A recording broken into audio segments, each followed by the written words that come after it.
Aos que vieram rezar pelos seus entes queridos, nossas condolências. Nas quartas-feiras, aqui na Paróquia Coração de Jesus, nós aproveitamos este espaço após o Evangelho para fazer uma catequese sobre a Santa Missa.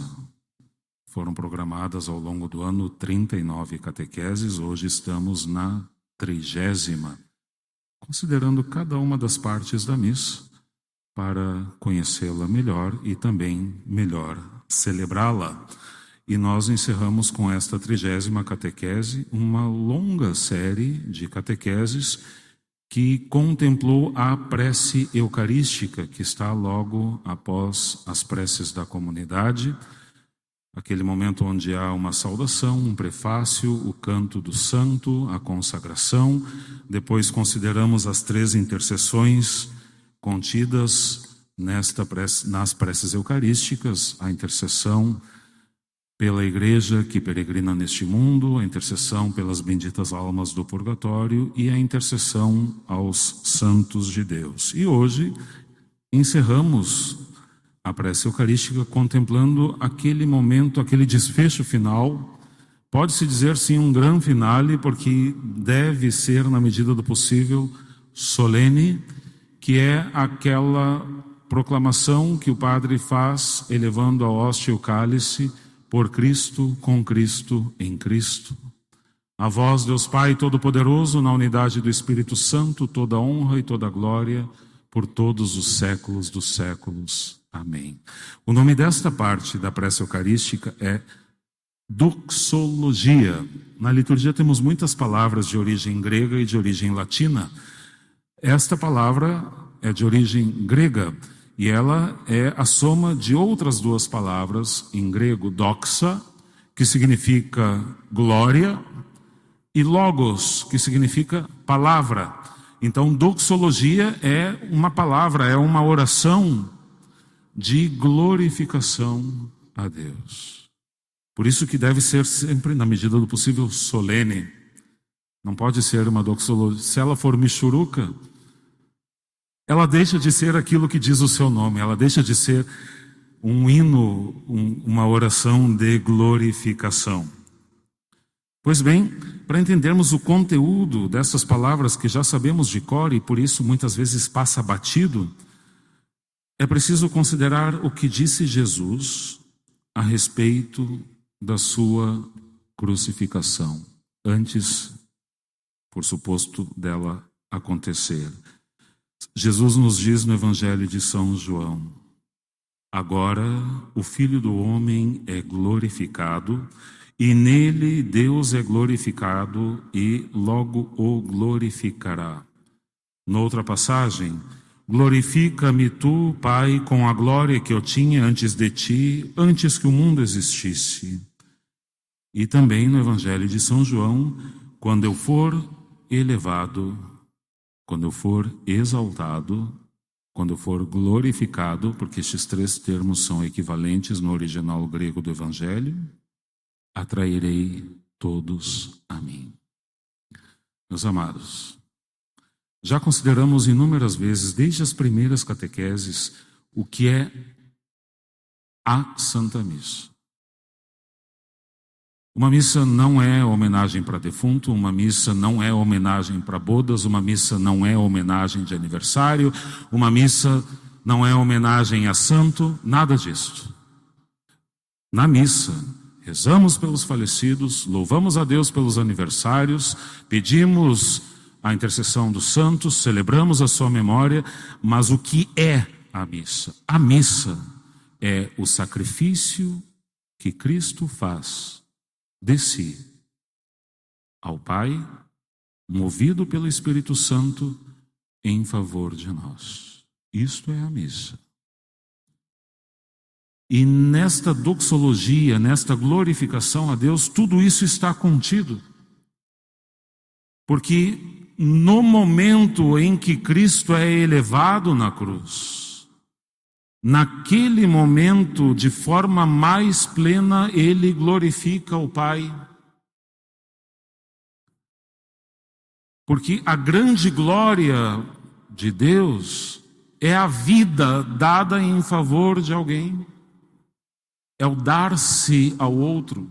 Esta é a maior glória de Deus. De nada adianta uma vida muito piedosa, muito devota, se ela não se traduzir na prática, na entrega ao próximo. E esta, por sua vez, sem a vida devota, se torna mera filantropia e também não tem valor nenhum para Deus. As duas realidades andam de mãos dadas. Precisamos da graça de Deus para que, movidos pelo amor de Deus e por causa do amor de Deus, nos entreguemos ao próximo. Porque se faltar o amor de Deus como motivação, eu me entregarei ao próximo por outros motivos, ou por ideologia, ou por simpatia, ou porque alguém da família, mais ou menos nobres, não interessam os motivos. Tudo aquilo que não for feito por Deus, para Deus e com Deus, para Deus não tem valor. Então é necessária sim a vida devota, a vida de oração, a vida de sacramentos, mas isto tudo é um meio para atingir um fim, glorificar a Deus Pai, unidos a Cristo, movidos pelo Espírito Santo em favor do próximo. É por isso que no momento da doxologia, desta grande oração de glorificação a Deus, o sacerdote ergue diante da cruz o cálice e a hóstia. Porque é no momento em que o Cristo é elevado ao Pai, aquele é o momento máximo do seu rebaixamento. Percebam o paradoxo. São Paulo fala muito da kenosis, o rebaixamento de Cristo. Cristo que abre mão de toda a sua glória e desce ao mais profundo para resgatar-nos, a fim de elevar-nos com Ele ao Pai.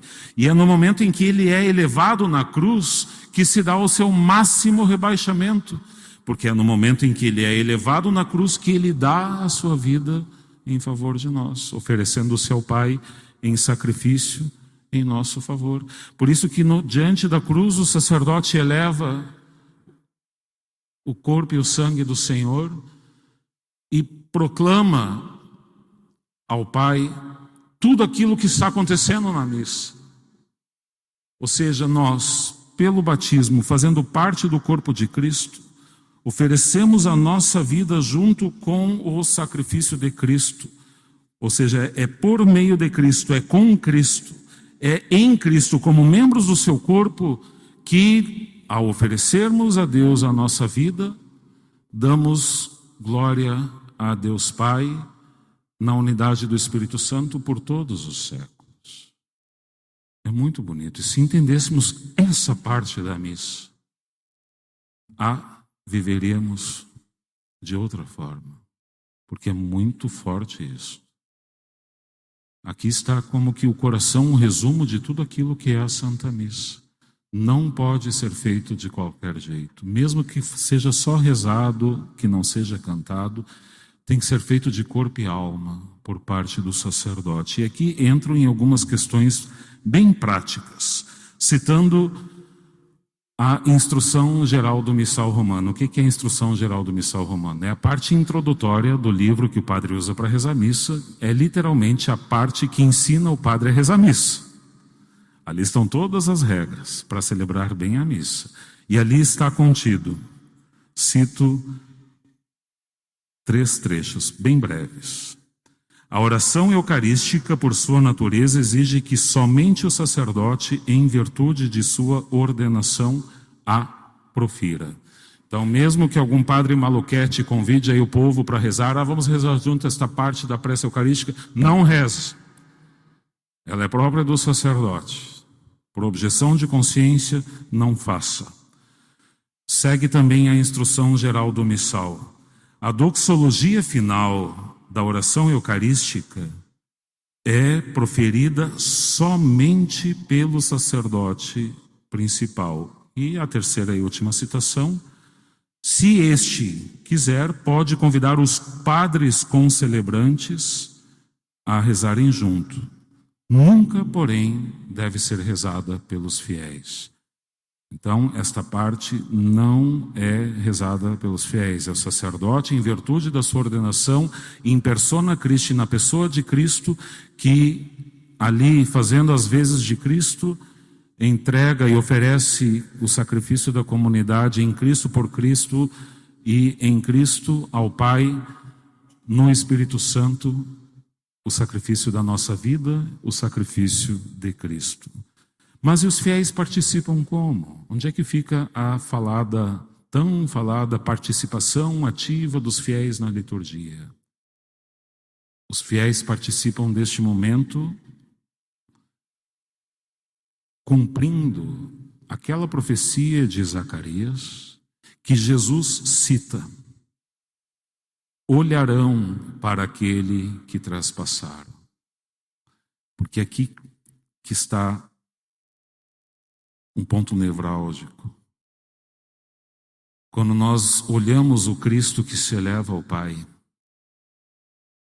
no seu corpo e sangue, nesse momento da doxologia, trazendo presente o Cristo que foi elevado na cruz, por um lado o nosso coração se alegra, porque o Senhor se oferece ao Pai pela nossa salvação.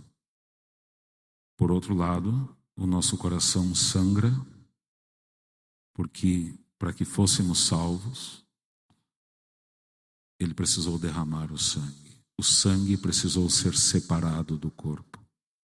Ele precisou dar a vida, Ele sofreu, Ele foi morto por minha causa.